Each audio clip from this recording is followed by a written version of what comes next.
සද්ධර්ම ශ්‍රවණාභිලාෂී කාරුණික වාසනාවන්ත ගුණබර ප්‍රඥාකාමී නිර්වාණ අපේක්ෂිත සදැහැති පින්වත්නි භාග්‍යවත් බුදුරජාණන් වහන්සේගේ දේශනාව තුළ අපිට හමු වෙනවා ගාථාවක් යේ ධම්මා හේතු පභවා තේසං හේතුං තථාගතෝ ආහ තේසංච යෝ නිරෝධෝ එවං වාදී මහා සමනෝ කියලා. එහිදී මේ ගාථා රත්නය මුලින්ම ප්‍රකාශ වෙන්නේ උපතිස්ස පිරිවැජියා පසුව අපි දන්නවා සාරිපුත්‍ර මහරහතන් වහන්සේ බවට පත් වුණු උත්තමයන් වහන්සේ ඒ උපතිස්ස පිරිවැජියා දවසක් බුදුරජාණන් වහන්සේ ලෝකේ පහළ වෙලා ඉන්නවා කියලා දැනගෙන බුදුරජාණන් වහන්සේගෙන් මේ නිවන අවබෝධ කරගන්න ඕනේ කියන තේරුම ඇතිව සංජය බෙල්ලට්ටි පුත්ත කියන පරිබ්‍රාජකයා ගාව පරිබ්‍රාජක පැවිද්දෙන් පැවිදි වෙලා ඉඳලා සත්‍ය සොයාගෙන එතන ඒ ස්ථානයේ නිවන නැති බව තේරුම් අරගෙන මේ නිර්වාණය කියන උදාාරතර පරමාර්ථය හොයාගන්නට එළියට බහැපු සත්‍ය ගවේෂකෙක්. ඉතින් අස්සජි මහරහතන් වහන්සේ අතරමඟදී දකින්න. අතරමඟදී මුණ ගැහිලා අස්සජි මහරහතන් වහන්සේ දැක්කහම හරීම ප්‍රසන්නයි. ඒ ඉඳුරන් දැක්කහම හරීම පැහැදුනා. පැහැදිලා අහනවා ස්වාමීනි ඔබ වහන්සේගේ ඉන්ද්‍රියන් බොහෝම පැහැදිලි පිරිසිදුයි. ඔබ වහන්සේ අනුගමනය කරන ධර්මය මොකක්ද? මේ තරම් නිවෙන්න ඔබ වහන්සේගේ අනුගමනය කරන ධර්මය මොකක්ද කියලා. ඒ වෙලාවේ කියනවා මම මේ ශාසනයේ බොහොම ආධුනික කෙනෙක්. බලන්න රහතන් වහන්සේ නමක් නේද? කොච්චර තමන් වහන්සේ රහත් වුණත් කියන්නේ නැහැ මම සියල්ල දන්නවා කියලා කියන්නේ නැහැ. අද කාලේ ඉන්න සමහර අය වගේ නේද? නිකන් අද පොඩ්ඩක් දැනගත්තා සියල්ල දැනගත්තා වගේනේ කතා කරන්නේ නේද? නමුත් එහෙම නැහැ. ශාස්ත්‍රූ ගරුත්වයේ ඇතිව සඳහන් කරනවා මගේ ශාස්ත්‍රූන් වහන්සේ තමයි මේ ඔක්කොම දන්නේ. මම දන්නේ තාම ස්වල්පයයි. ඒතකොට කියන එහෙනම් ඔබ වහන්සේගේ ශාස්ත්‍රූන් වහන්සේ මොනවද දේශනා කරන්නේ? ඒ වෙලාවේ තමයි අස්සජි මහරහතන් වහන්සේ සඳහන් කරන්නේ යේ ධම්මා හේතු පබවා. කියන්නේ මේ මුළු ශාසනයේම කෝර එක එහෙම නැත්නම් හරය සම්පින්ඩණය කරලා එක ගාතාවක් දේශනා කළා. යේ ධම්මා හේතු පබවා යම් ධර්මයක් හේතුන්ගෙන් ප්‍රභව වන්නේද හටගන්නේද තේසං හේතුන් අන්නේ හේතු ටික තථාගතෝ ආහ තථාගතයන් වහන්සේ දේශනා කරන සේක. තේසංච යෝ නිරෝධෝ ඒවායේ යම් නිරෝධයක් වෙයිද ඒ කියන්නේ ඒ හේතුන්ගෙන් නිරෝධයක් වෙනවද? දැන් අපි දන්නවා හේතු නිසා හටගෙන හේතු නිරුද්ධ වෙන කල්හි නිරුද්ධ වෙන ධර්ම ටිකක් නිති. අන්නේ හේතුන්ගෙන් යම් නිරෝධයක් වෙනවද? ඒවං වාදී මහා සමන මේ මහා ශ්‍රමණයන් වහන්සේ මගේ ශාස්ත්‍රූන් වහන්සේ මොකද්ද දේශනා කරන්නේ? ඒවයි නිරෝධය වූ නිර්වාණයද දේශනා කරන්නේ. පැහැදිලි? එහෙනම් මෙතන මේ ගාථාව තුල ගම්ම්‍ය වෙන සමස්ත ශාසනයේම හරය තමයි හේතුඵල න්‍යාය. මොකද්ද? හේතුඵල න්‍යාය. ඒ කියන්නේ අනිකුත් සියලු ශාස්ත්‍රූන් වහන්සේලාගේ දේශනාවල තිබෙනවා පොඩි හැංගුණු බවක්. තේරෙන්නේ? විවෘත නොවුණු බවක්. වහලා තියෙන බවක් තියෙනවා. මොකද්ද? අනිකුත් සෑම මේ ලෝකේ පහළ වෙච්ච අනිකුත් සෑම ශාස්ත්‍රූන් වහන්සේ කෙනෙක්ගෙම ධර්මයේ ඒගොල්ලෝ දේශනා කරනෝනේ ධර්මයක්.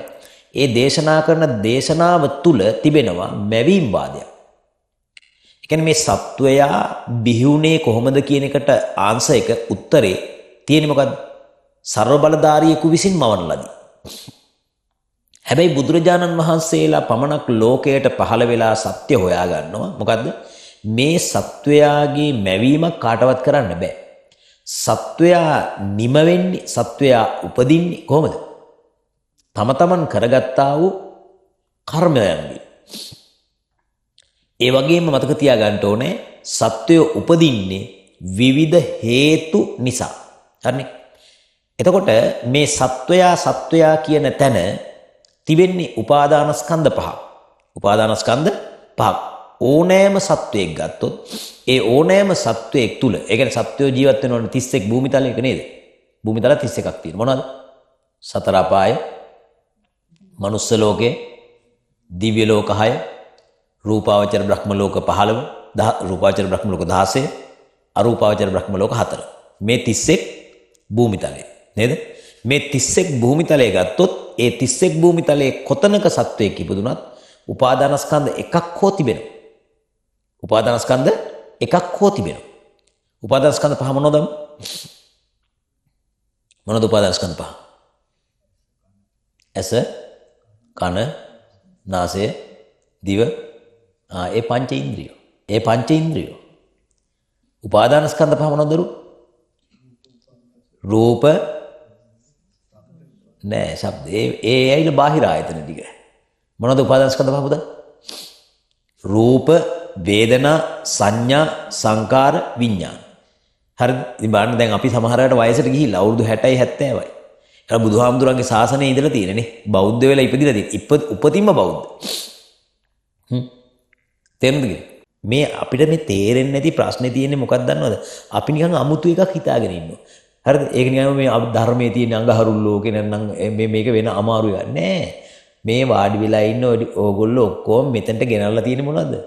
ඔය පහ. දැන් අපිට හිතෙන්නේ බලන්න. අපිට හිතෙන්නේ මොකද්ද? මහත්ය ඇතුළට ආවා. අපි හිතන්නේ එහෙමනේ. නෑ. ඇත්ත දකින්න දවසට තේ මහත්ය නෙමෙයි මෙතෙන්ට ආයේ මොකද්ද? රූප වේදනා සංඥා සංකාර විඥාන කියන පැක් එකක්. හරි මෙතෙන්ට ගෙනල්ලා තිබ්බා. කතාව තේරුණාද?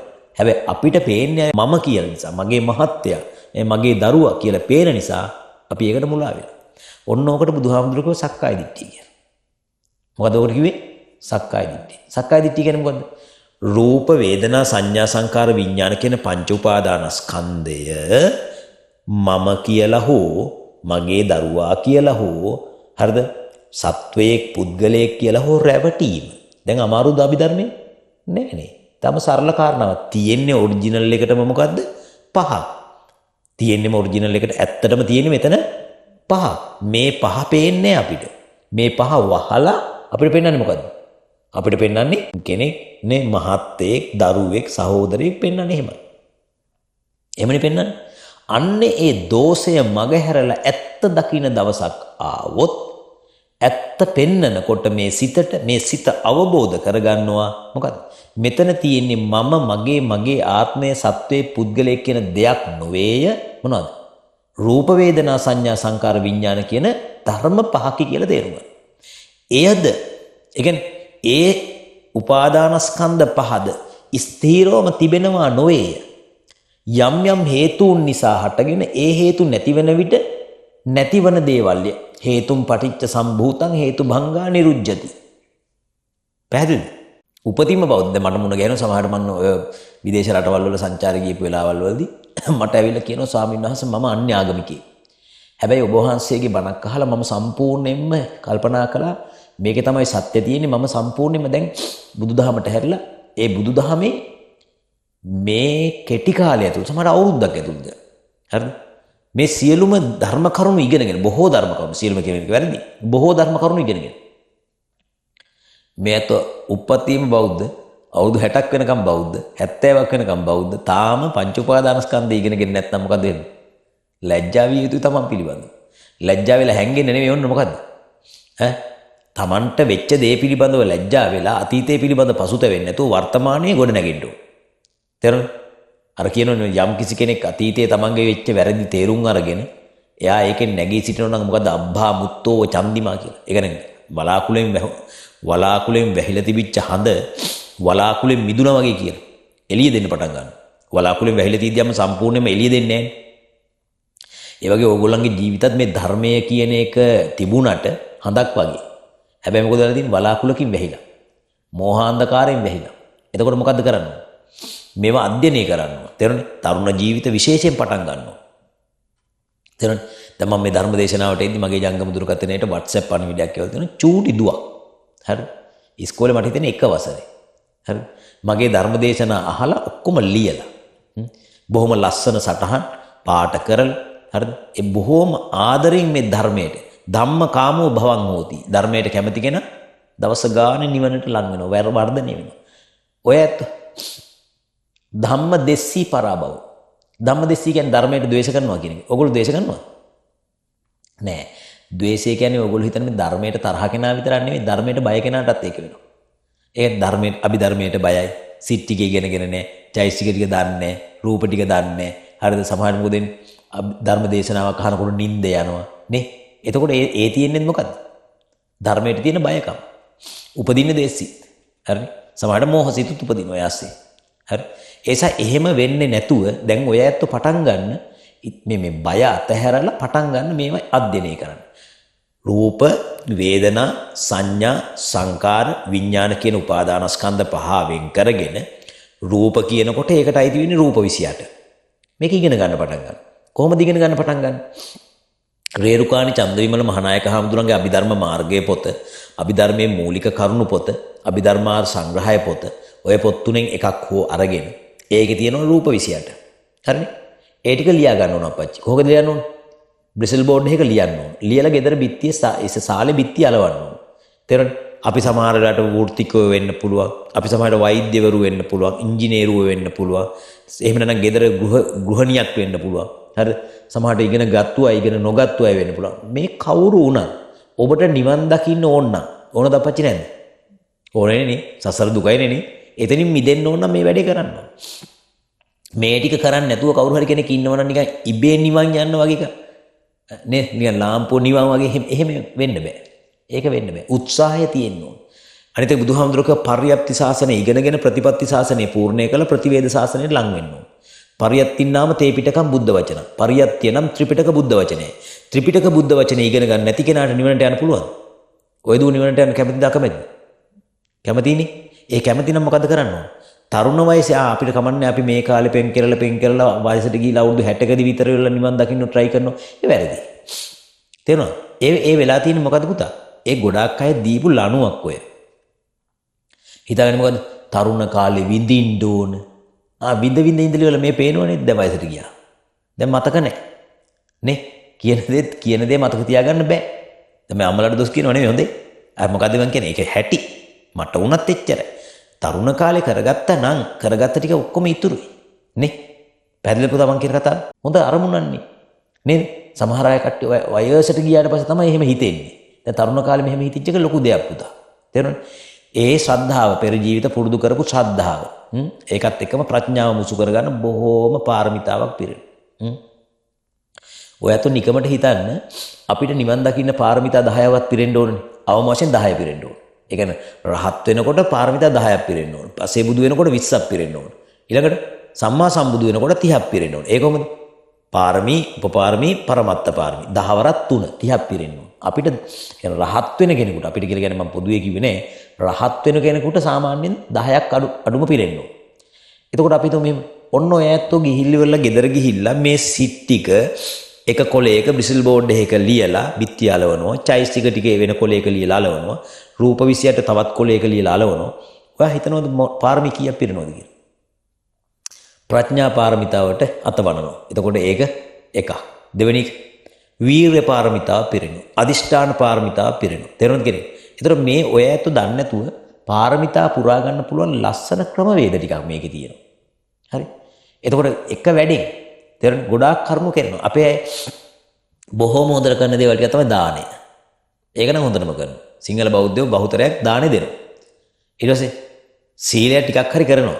නේ? හැබැයි කරන්නේ නැති දේවල් තමයි මේ ප්‍රඥා පාරමිතාව වගේ දේවල් පූර්ණේ කරන්න දක්ෂණය. ඒ නිසා මම ඔබට යෝජනා කරන්නේ ප්‍රඥා පාරමිතාව වගේ උඩ තියෙන පාරමිතාව, ගැඹුරු පාරමිතාව පුරන්න ඉතුරු ඒවා පුරන්න හරි ලේසි.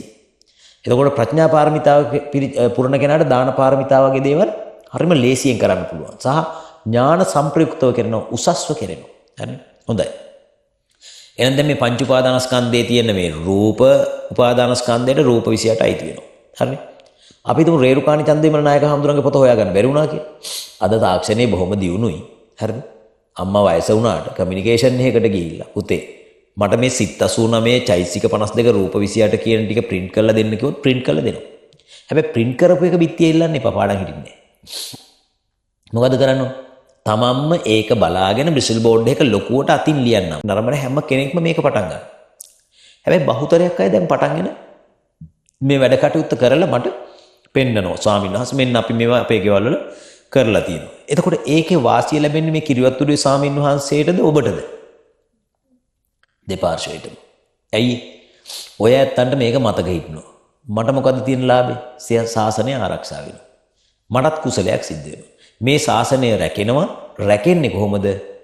ඒකාන්තයෙන්ම ශාසනය රැකෙන්න නම් අම්මා ඔබත් මමත් ධර්මඥාණයෙන් දියුණු වෙලා මාර්ගඵල ලබන මට්ටමටපත් වෙනවා. එහෙම නැතුව මේ ශාසනය රැකෙන්නේ. පැහැදිලි කතාව. සෝවාන් ආදී මාර්ගඵල ලබන්න බැරි වුණොත් හරි. නාම රූප වෙන් කරගන්න අර නාම රූප පරිච්ඡේද ඥානය.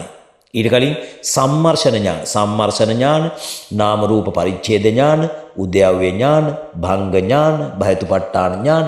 මේ ඥාන අපච්චි මේව මොනවද? ඥාන. මේ ඥාන වර්ධනය කරගන්න නම් මොකද කරන්න ඕන? ඒ ඥාණයට පාදක වන දැනුම මුලින් හදා ගන්න ඕන. ඥානයක් කියන්නේ ඇතුලෙන් උපදින එක. ඉස්සෙල්ලම මොකද කරන්න ඕන? දැනුම පදනම් කරගන්න. ඔබ අහලා තියෙනව නේද? සෝවාන් වෙනකොට සතර සෝතාපට්ටි අංග මොනවද?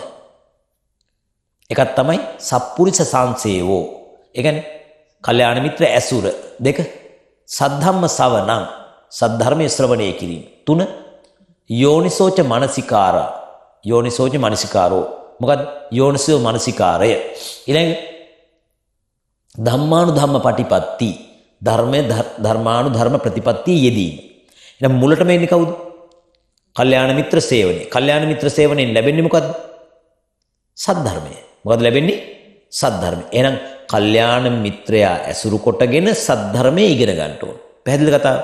ඒතකොට සද්ධර්මය ගත්තට පස්සේ තමයි ඊළඟට යෝනිසෝ මනසිකාරය කරන්න පුළුවන්. දැන් යෝනිසෝ මනසිකාරය කරන්න පුළුවන් ද සද්ධර්මය දන්නේ නැති කෙනාට? බෑ. එහෙනම් අන්නේ සද්ධර්මයේ ඉගෙන ගැනීම තමයි අපි මෙතෙන්දී ඔබට කියන්නේ. දැන් ඔබ මුලින්ම කරා මොකද්ද? දැනුම් පද්ධතිය හදාගත්තා. රූප ටික දන්නවා. දැන් වේදනා ටික ඉගෙන ගන්නවා. සංඥා ටික ඉගෙන ගන්නවා. සංකාර ටික ඉගෙන ගන්නවා. ඒ චෛතසික ටික. මේ ටික කියන්නේ වේදනා සංඥා සංකාර කියන්නේ චෛතසික ටික. හරි? ඊළඟට මොකද්ද? විඥාන. හරිනේ? රූප වේදනා සංඥා සංකාර විඥාන කියන මෙන්න මේ පහ අරගෙන ඒවයි තියෙන ධර්ම ටික හොයා ගන්න ඕන. ධර්ම ටික හොයාගෙන මේ එක එක ධර්මයක් කෙරෙහි ඇතිවීමට බලපාන සාධක ටික බලා ගන්නවා. මොකද මේ ධම්මා හේතුප්පබව. මේ ධර්මයෝ හේතුන්ගෙන් ප්‍රභවය වන්නේ හටගන්න. ඒ හේතු ටික බලන්න ඕන. විශේෂයෙන්ම මතක තියාගන්න මේ හේතු බලන ක්‍රම තුනක් තියෙනවා. ආර්ය සත්‍ය ක්‍රමය, පටිච්චසමුප්පාද ක්‍රමය හා ප ဋ ාණ ක්‍රමය කියලා. ආර්ය සත්‍ය ක්‍රමය, පටිච්චසමුප්පාද ක්‍රමය කියන ක්‍රම දෙකේම හේතුවත් ඵලයත් විග්‍රහ කරනවා. මොනවද? හේතුවයි ඵලයයි විතරයි. දැන් උදාහරණයක් වශයෙන් ගමු. අවිජ්ජා පත්‍ය සංඛාරා. අවිජ්ජා පත්‍ය සංඛාරා. සංඛාර කියන ඒ ධර්මය, සංඛාර කියන ධර්මය ඇති වෙන්නට බලපාන මූල හේතුව අවිජ්ජාව. අවිජ්ජාව කියන්නේ මොකද්ද? මෝඩකම. එහෙම නැත්නම් චතුරාර්ය සත්‍ය නොදන්නාකම. මේ චතුරාර්ය සත්‍ය නොදන්නා කම නිසා මොකද්ද රැස් වෙන්නේ? සංඛාර රැස් වෙනවා. සංඛාර වර්ග තුනයි. මොනවද? පුඤ්ඤාභි සංඛාර, අපුඤ්ඤාභි සංඛාර, ආනිඤ්ඤාභි සංඛාර. තේරෙනවද? මොනවද? පුඤ්ඤාභි සංඛාර, අපුඤ්ඤාභි සංඛාර, ආනිඤ්ඤාභි සංඛාර. තව බණ අහන්න වෙනව පුතා. තේරෙනවද? ඔය දන්නේ නැහැ තාම නේද? හරි පාඩම් කරගන්න. පුඤ්ඤාභි සංඛාර, අපුඤ්ඤාභි සංඛාර, ආනිඤ්ඤාභි සංඛාර. පුඤ්ඤාභි සංඛාර කියන්නේ මොනවද? පින් ටික නැත්නම් කුසල් ටික. පුඤ්ඤාභි සංඛාර කියලා කියන ඒවාට අයිති වෙනව මොනවද? කුසල් සිත් 21. මොනවද? කාමාවචර කුසල් සිත් 8යි, රූපාවචර කුසල් සිත් කීයද? නෑ, රූපාවචර කුසල් සිත් 5යි. හරිද? පුඤ්ඤාභි සංඛාර. මෙතෙන්දී පුඤ්ඤාභි සංඛාර වලට මේ සියල්ලම අයිති වෙන්නේ නෑ. ඔන්න මට එතෙන්දී වැරදුනා පොඩි කොටසක්. පුඤ්ඤාභි සංඛාර වලට අයිති වෙන්නේ මොනවද? කාමාවචර කුසල් සිත් ටිකයි. ඒ කියන්නේ 8ක් තියෙනවා. රූපාවචර කුසල් සිත් 5යි. 8යි 5යි 13යි. හරිනේ? ඊළඟට අපුඤ්ඤාභි සංඛාර කියනකොට අකුසල් සිත් 12යි. මොනවද? අකුසල් සිත් 12යි. ඊට පස්සේ ආනිඤ්ඤාභි සංඛාර න ඉංජ.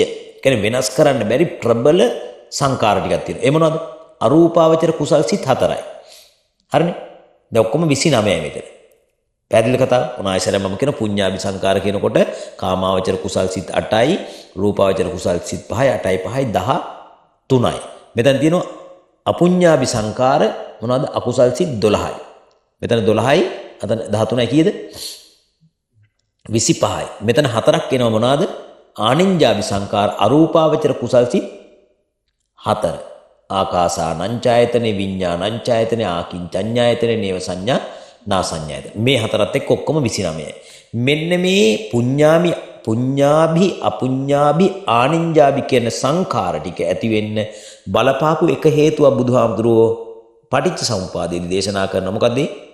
අවිජ්ජාව. අවිජ්ජා පත්‍ය සංඛාර. මේ සංඛාර ටික ඇති වුණේ කොහෙන්ද? අවිද්‍යාව ප්‍රත්‍යයෙන්. එතකොට කියන්නේ හේතුවයි ඵලයයි පමණයි එතන තියෙන්නේ.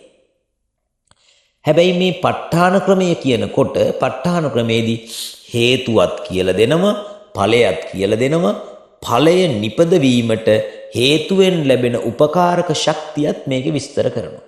ඒ අනුව පළවෙනි දෙකේම හේතුවයි ඵලයයි පමණයි තියෙන්නේ. ප ဋ ාණ ක්‍රමය කියන තුන්වෙනි ක්‍රමේදී හේතුවත් ඵලයත් දෙකට අමතරව මේ හේතුව ඵලය නිපදවීමට කවර ආකාරයෙන් උදව් වන්නේද කියන ප්‍රත්‍ය ශක්තියක් තිබෙන නිසා ඒ ක්‍රමයෙන් හේතුඵල අධ්‍යයනය කිරීම වඩා සුදුසුයි සහ පහසුයි. පැහැදිලි කතාව. ඒ ක්‍රමයෙන් හේතුඵල අධ්‍යයනය කිරීම ඊටාම සුදුසුයි සහ බොහොම පහසුයි. එහෙමනම් ඒ ආකාරයට බැලුවාම දැන් අපි කතා කරන්නේ මොකද්ද? මේ ප ဋ ාණ ක්‍රමය කියන ක්‍රමවේදය පිළිබඳව තමයි කතා කරන්න යන්නේ. මේකෙදී මේ හේතුඵල න්‍යාය බලනකොට ප ဋ ාණ ක්‍රමයෙන් එහි තිබෙනවා අම්මා මොනවද? ප්‍රත්‍ය 24ක්. හරිනේ මොනවද? ප්‍රත්‍ය 24ක් තියෙනවා. ඉස්සෙල්ලාම අපි දැනගමු ප්‍රත්‍ය කියන්නේ මොකද්ද කියලා. දැන් අම්මයි තාත්තයි දෙන්නෙක් එකතු වෙලා දරුවෙක් බිහි කරනවා නම් හරිනේ බිහි කරන දරුවා තමයි නිපද වෙන ඵලය. මේ දෙන්න ප්‍රත්‍ය. මේ දෙන්න තමයි ප්‍රත්‍ය නැත්නම් හේතු. හරිනේ හේතුව මෙයා ඵලය. කතාව පැහැදිලිනේ. අම්මයි තාත්තයි දෙදෙනෙක් එකතු වෙලා දරුවෙක් බිහි කරනවා. බිහිවන දරුවා තමයි ඵලය. මේ දෙන්න කවුද? හේතු නැත්නම් ඒවට කියන ප්‍රත්‍ය. මේ දරුවා බිහි කරාට පස්සේ බිහි වෙච්ච දරුවට කන්න දෙන්නේ කවුද? ඒත් අම්මයි තාත්තයි. ඉන්න දෙන්නේ ආදරය දෙන්නේ රැකවරණය දෙන්නේ කවුද? ඒත් අම්මයි තාත්තයි. එහෙනම් නූපන් දෙයක ඉපදීමටත් ඉපදුණු දෙයක පැවැත්මටත් උපකාර වන මේ ධර්ම වලට කියන මොනවා කියලාද? ප්‍රත්‍ය කියලා කියනවා. එහෙනම් ඔන්න ප්‍රත්‍ය කියන එකේ අර්ථකථනය මතක තියාගන්න. නූපන් දෙයක ඉපදීමටත් උපන් දෙයක පැවැත්මටත් උපකාර වන ධර්ම ප්‍රත්‍ය කියලා කියනවා. හරි? ඒතර ප ဋ ාණය කියන ප්‍රකරණය නැත්නම් ප ဋ ාණ ප්‍රකරණේ බුදුරජාණන් වහන්සේ ප්‍රත්‍ය 24ක් දේශනා කරනවා. මොනවද අපච්චි ප්‍රත්‍ය 24? හේතු ප්‍රත්‍ය. ඔව්. නෑ විඥාන පත්‍යය කියලා ගන්න. හේතු පත්‍යයෝ ආරම්මන පත්‍යයෝ අධිපති පත්‍යයෝ අනන්තර පත්‍යයෝ සමනන්තර පත්‍යයෝ සහජාත අඤ්ඤමඤ්ඤ නිස්සය උපනිස්සය ආදී වශයෙන් ප්‍රත්‍ය 24ක් තියෙනවා. තේරෙනවද? මේ පුතාලට තාම මේ ප ဋ ාණ ධර්ම වන්දනාව පොත ලැබිලා නැහැ. ඔව් ඒක ගන්න ඕන. ඒක හොයාගෙන ප ဋ ාණ සජ්ජායනාව නිතර කරන්න. හරි?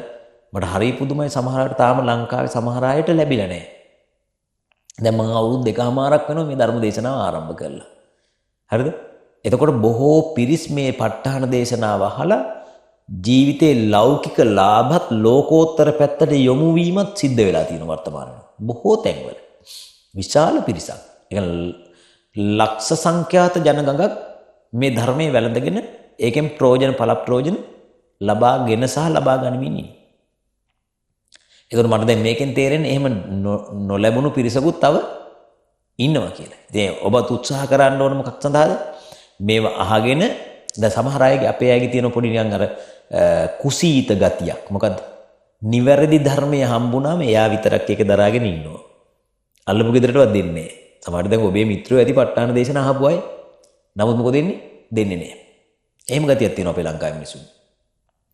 වැරදි දෙයක් නම් හරිද? ඒක හත්පලේ ගන්නවා. තේරුණාද කියන්නේ? ඒ කියන්නේ බොරු ධර්මයක් හරි වැරදි විකෘති ධර්මයක් හරි විකෘති කාරණාවක් හරි අනුන්ගේ උපදූපයක් කරන මොකද වෙන්නේ? ඒක හත්පලේ ගන්නවා. හැම තැනම කියයි විදිහ. හැබැයි හරි ධර්මයක් හම්බුනොත් ඒක බෙදා හරින්නට හරි කුසීතයි. හරිම කම්මැලි. මේ කාලේ හැටිද මන්ද? දැන් සාමාන්‍ය හරි දෙයක් එපා ව්‍යාප්ත කරන්නේ. දැන් මට නම් හරි දෙයක් ලැබුණොත් දැන් මම බලන්න මගේ ජීවිතේම මම මේ ශාසනයට කැප කරලා තියෙනවා. හරිද? දවස ගානේ. සමහරට මුළු දවසේම මම බණ. දවසේ මම සමහරට සැතපෙන්නේ පැය දෙකක් විතර. ඒකත් වාහනේ යන ගමන් සමහරට. ඒ විදිහට කැපකිරීම කරන්නේ හරි ධර්මයේ මුණ ගැහුණාම ඒක මිනිසුන්ට දෙන්න ඕන. ඒක අපිටත් කුසලයක්. ශාසනයත් ආරක්ෂා වෙනුනේ ලොකු කොටසක් වෙනවා. ඒතකොට දැන් ඔන්න පුතා අපි දැනගත්තා මෙන්න මේ ප ဋ ාණ ක්‍රමේදී හේතුව ඵලය දෙකට අමතරව ප්‍රත්‍ය ශක්තිය කියන එකක් තියෙනවා කියලා කතා කළා. අපි මුලින්ම ප්‍රත්‍ය කියන එක තේරුම් ගත්තා. මොකද්ද ප්‍රත්‍ය කියන්නේ? නූපන් දෙයක ඉපදීමටත් උපන් දෙයක පැවැත්මටත් උපකාර වන ධර්ම. කියන්නේ දැන් ওই දරුවෝ ඉගෙන ගත්තට පස්සේ පුළුවන්. හරිද? ඉගෙන ගත්තේ නැති එක තමයි තිබුණේ නේ. හොඳයි. ඊට පස්සේ ප්‍රත්‍යෝත්පන්න හේවත් ඵලය. මොකද අපච්චි ඵලය කියන්නේ? මේ ප්‍රත්‍ය නිසා උපදින හෝ මේ ප්‍රත්‍ය නිසා පවතින ධර්ම. හරිනේ. දැන් අර අම්මයි තාත්තයි නිසා උපදින දරුවා අම්මයි තාත්තා නිසා උපදිනවා අම්මයි තාත්තා නිසා පවතිනවා. එහෙනම් ප්‍රත්‍ය නිසා උපදින හෝ ප්‍රත්‍ය නිසා පවතින ධර්මයන්ට කියන මොනවද කියලා? ප්‍රත්‍යෝත්පන්න හේවත් ඵල කියලා කියනවා. හරිනේ. එහෙනම් මේ දෙක ඉගෙන ගත්තා. හේතුවයි ඵලයයි එනනම් ප්‍රත්‍යයයි ප්‍රත්‍යෝත්පන්නයි කියන දෙක ඩෙෆිනිෂන් නැනම් අර්ථ දැක්වීම සහිතව ඉගෙන ගත්තා. ඊළඟට තුන්වෙනි එක තමයි ප්‍රත්‍ය ශක්තිය. දැන් දරුවෙක් ඉපදුනාම මේ දරුවා උපදින ක්‍රියාවලියේ ඉඳලා පවතින ක්‍රියාවලිය දක්වා මේකෙදි අම්මගෙන් ලැබෙන සපෝට් එක එකක් තාත්තගෙන් ලැබෙන සපෝට් එක අනිකක් නේ. උපකාරය අනිකක් නේ. අම්මා මොනවද කරන්නේ දරුවට? කුස ලබා දෙනවා. අම්මා මොනවද කරන්නේ? කිරි ලබා දෙනවා. නේ? තාත්තා මොනවද කරන්නේ? පළමු පිරිමි ජන්මාණුව ශුක්‍රාණුව ලබා දෙන්නේ තාත්තා. ඊට පස්සේ කන්න බොන්න හම්බ කරගෙන දෙන්නේ තාත්තා. එහෙනම් අම්මගෙන් ලැබෙන ප්‍රයෝජනය දරුවට අම්මගෙන් ලැබෙන ප්‍රයෝජන එකක්. මේ දරුවට තාත්තගෙන් ලැබෙන ප්‍රයෝජනේ අනිකක්. මේ දරුවා කියන කෙනා බිහි කරන්න අම්මා තාත්තා විතරක් නෙමෙයි. තවත් පරිසරයයි තව ගොඩක් වෛද්‍යතුමා නේද? හේදියෝ නේද? අර මිඩ්වයිෆ් නෝනලා නේ? එක එකන මේකට උදව් වෙනව නේද? ඒ අයගේ ඩියුටි අර මේ අම්මගේ ඩියුටියට වඩා වෙනස්ද නැද්ද? වෙනස්. එකිනෙකාට වෙනස්. අන්න ඒ නිසා කියනවා යම් ප්‍රත්‍යක් උපදින්නට හෝ පවතින්නට හරිද? යම් ප්‍රත්‍යෝත්පන්නයක් උපදින්නට හෝ පවතින්නට ඒ ප්‍රත්‍ය මගින් ලැබෙන උපකාරක ධර්මයට, උපකාරක ස්වභාවයට, උපකාරක ශක්තියට කියන මොකද්ද? ප්‍රත්‍ය ශක්තිය කියලා කියනවා. එනවනේ දැන් ප්‍රත්‍ය ඉගෙන ගත්තා, ප්‍රත්‍යෝත්පන්න ඉගෙන ගත්තා, ප්‍රත්‍ය ශක්තිය ඉගෙන ගත්තා. හරිනේ. එතකොට මේ තුනේදී අපිට පේනවා මේ ප්‍රත්‍ය ශක්තිය කියන එක විශේෂ කරුණක්. ඇයි? මුලින් කියපු හේතුඵල ධම දේශනා කරපු ක්‍රම තුනේ ආර්ය සත්‍ය ක්‍රමයේ පටිච්චසමුප්පාද ක්‍රමයේ මේ දෙකේම තිබ්බ මොනවද? හේතුව ඵලය තිබ්බා. හැබැයි මේකේ ප ဋ ාණ ක්‍රමයේ මොකක්ද තියෙන වෙනස? ප්‍රත්‍ය ශක්තිය කියලා අලුත් එකකුත් තියෙනවා. මේ ප්‍රත්‍ය ශක්තිය එකිනෙකට වෙනස් නිසා තමයි ප්‍රත්‍ය 24ක් අපිට උගන්වන්නේ. හේතු ප්‍රත්‍ය කියන එක ශක්තියක්. ආරම්මන ප්‍රත්‍ය කියන්නේ තව ශක්තියක් තියෙන එකක්. අධිපති ප්‍රත්‍ය කියන්නේ තව ශක්තියක් තියෙන එකක්. අනන්තර ප්‍රත්‍ය කියන්නේ තව එකක්. සමානන්තර කියන්නේ තවත් එකක්. එහෙනම් එකිනෙකට වෙනස් ප්‍රත්‍ය ශක්ති 24ක් ප්‍රත්‍ය 24 කියලා කියනවා. තේරුණා? පැහැදිලිද කියන්නේ? හේතු ප්‍රත්‍ය තියෙන එක උපකාරයක්. ආරම්මන ප්‍රත්‍ය තියෙන තව උපකාරයක්. දැන් මේ ප්‍රත්‍ය 24ම මුල් වෙලා ප්‍රත්‍ය 24ම හේතු වෙලා උපකාර වෙලා උපදින ප්‍රත්‍යෝත්පන්න පහක් තියෙනවා. මොනවද? මොනවද ඒ පහ? මේ ප්‍රත්‍ය ටික මුල් වෙලා උපදින්නේ පහයි. මොනවද? රූප, වේදනා, සංඥා, සංකාර, විඥාන. කොටිම කියතෝ. ඔබ ඒකේ දැන් ඔබතුමිය ගාව තියනවද ඔය රූප, වේදනා, සංඥා, සංකාර, විඥාන කියන පහ තියෙනවද? තියෙනවනේ. පෙන්වන්න පුළුවන්ද? නෑ, යසකන නෙවෙයිනේ පුතා. ආයි බරද්ද ගත්තා. රූප, වේදනා, සංඥා, සංකාර, විඥාන. රූප කියන්නේ පුතා මේ මුළු ඇඟම මේ මුළු ඇඟම හැදිලා තියෙන වගේ රූප වලින්නේ. නැද්ද? ඔයා ගාවක් තියෙනවා, අර තාත්තා ගාවක් තියෙනවා, මේ අම්මා ගාවක් තියෙනවා. එතකොට දැන් අපි හිතමු මෙන්න මේ කඩදාසිය මෙතන තියෙනවා දැක්කහම මේ කඩදාසිය කියලා එකක් අපිට හිතෙනවනේ. හැබැයි මේ කඩදාසිය ඇති වෙලා නැති වෙලා යන දෙයක් නා. අපිට මේකෙහි ආලයක් නේද? ලෝභයක් ඇති වෙනවද? අපි දන්නවනම් මේක මේ ඇති වෙලා නැති වෙලා යන එකක් මේක දැන් නේද? මේක මෙන්න මේ හේතු වලින් ඇති වෙලා මේ හේතු වලින් නැති වෙනකොට නැති වෙනවා කියලා දන්නවනම් මේකෙහි ඇල්මක් ආලයක් රැවටීමක් වෙනවද? වෙන්නේ නෑ. අන්න ඒ ගතිය තමයි මේ භාග්‍යවතුන් වහන්සේ ලෝකෙට පහළ වෙලා දේශනා කළේ. තේරුණාද? අපේ අය මල් පූජා කරලා නිකන් ඉන්නවා. දාන දීලා නිකන් ඉන්නවා. තේරුණාද? ගොඩාක් බලන්නකො බෞද්ධයෝ. මම මේ කියන කතාව හොඳට තේරුම් ගන්න. ගොඩාක් ඔයගොල්ලෝ බලන්න ප්‍රසිද්ධ පන්සල් වලට ගිහිල්ලා බලන්න. හරිද?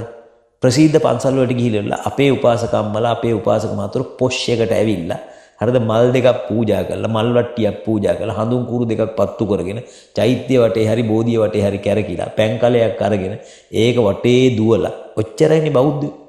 බෞද්ධයෝ කරන්නේ ඔන්න ඔය ටික විතරයි. වැඩිපුරම බෞද්ධයෝ පන්සල් යන්නේ මොකටද? තමන්ගේ තියෙන අපල දුරු කරගන්න. ඒ කියන්නේ මොකද? තමන්ට තියෙන මොකක් හරි හෙනයක් පහත් වෙලා තියෙනවා නම් අන්න ඒක අයින් කරගන්න විතරයි මේ බෞද්ධ වෙලා තියෙන්නේ.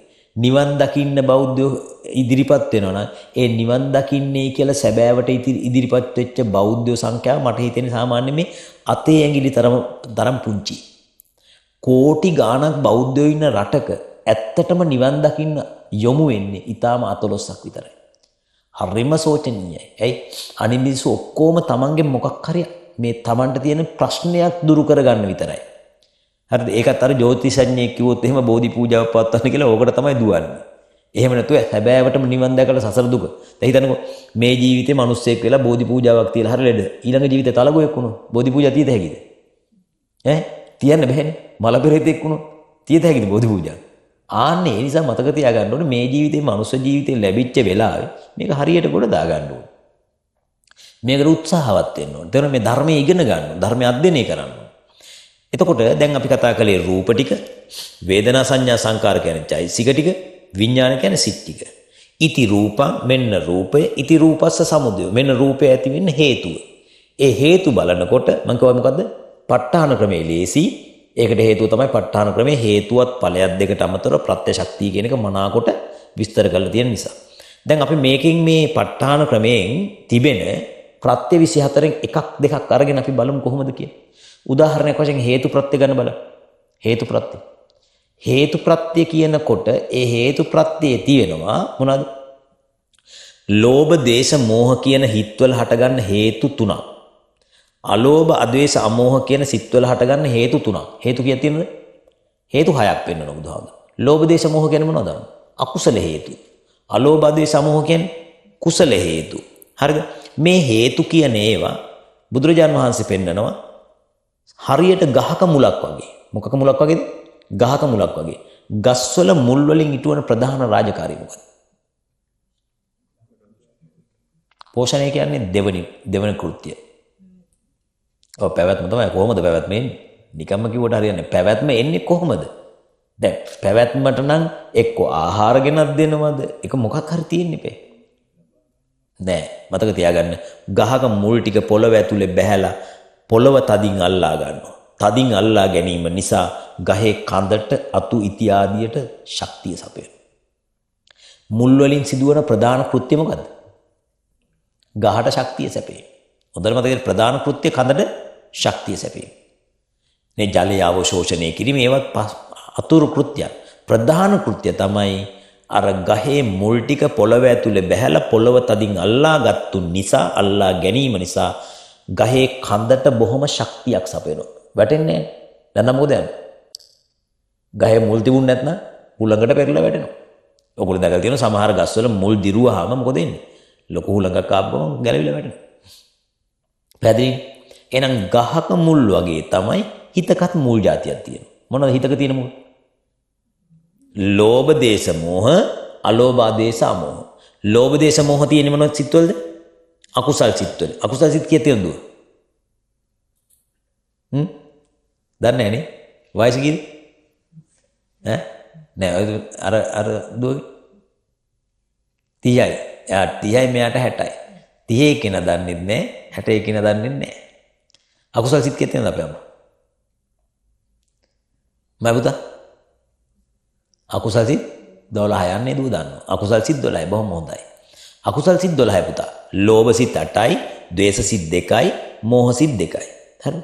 ඕය ඉගෙනගෙන තියෙන්න ඕනේ. ලෝභ සිත් 8 දැනගන්න ඕන. හරිද? සෝමනස් සහගත දිට්ඨිගත සම්පයුත අසංකාරික සසංකාරික, සෝමනස් සහගත දිට්ඨිගත විප්පයුත අසංකාරික සසංකාරික, උපේක්ඛා සහගත දිට්ඨිගත සම්පයුත අසංකාරික සසංකාරික, උපේක්ඛා සහගත දිට්ඨිගත විප්පයුත අසංකාරික සසංකාරික.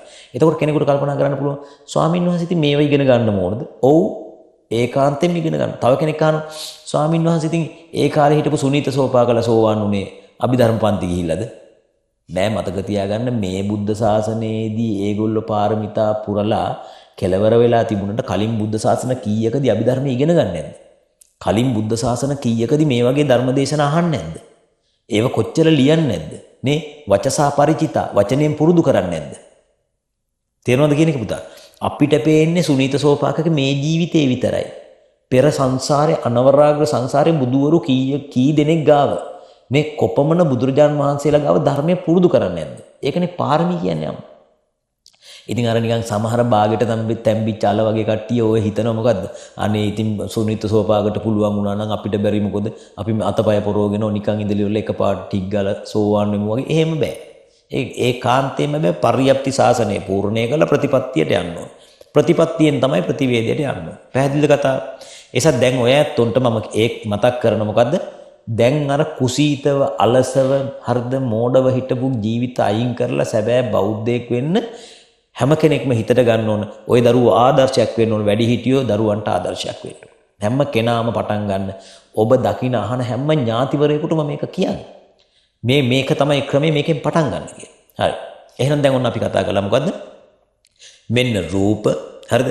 එතකොට දැන් අපි කතා කළා ඒ රූප වලට ප්‍රත්‍ය තියෙනවා. මේ වේදනා සංඥා සංකාර ඒවට ප්‍රත්‍ය තියෙනවා. මේ විඥාන ඒවට ප්‍රත්‍ය තියෙනවා. ඔය ප්‍රත්‍ය 24 හේතු ප්‍රත්‍ය ගැන මුලින්ම කතා කරන්න පටන් ගත්තේ. හේතු ප්‍රත්‍ය හේතු ඔන්න හේතු 6යි. හේතු සම්පයුත්ත කාණං ධම්මාණං ඒ හේතුත් එක්ක දැන් අපි උදාහරණයක් වශයෙන් ගත්තොත් ලෝභ දේශ මොහ කියන්නේ හිතක් ඇතුලේ තියෙන හේතු. ඒ හේතුත් එක්ක තියෙන මොනවද? ඉතුරු චෛතසික. ඒ වගේම තියෙනවා හිත. එතකොට මේ හේතුත් එක්ක කලවම් වෙච්ච දේවල් මොනවද කියලා අහුවොත් මොනවද? ලෝභ දේශ මොහ කියන හේතුත් එක්ක කලවම් වෙච්ච සම්ප්‍රයුක්ත වෙච්ච ඉතුරු දේවල් මොනවද? ඉතුරු චෛතසික ටිකයි සම්පූර්ණ හිතයි. ඉතුරු චෛතසික ටිකයි සිතයි. මේ ඉතුරු චෛතසික ටිකයි හිතයි මේ සියල්ලම උපකාර වෙනවා මොකටද? මේ සියල්ලටම උපකාර වෙනව කවුද?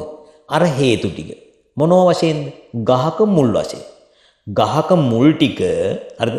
ගහක මුල් ටික පොළව ඇතුලේ බහැලා පොළව තදින් අල්ල ගන්නවා වගේ ඒ හිත ඇතුලේ තියෙන චෛතසික හේතු ටික අරමුණ ඇතුලේ බැහැ ගන්න. උදාහරණයක් අපි දු. මෙන්න මේ දුවට ඇති වෙනවා කේක් කෑල්ලක් කන්න ආසාවක්.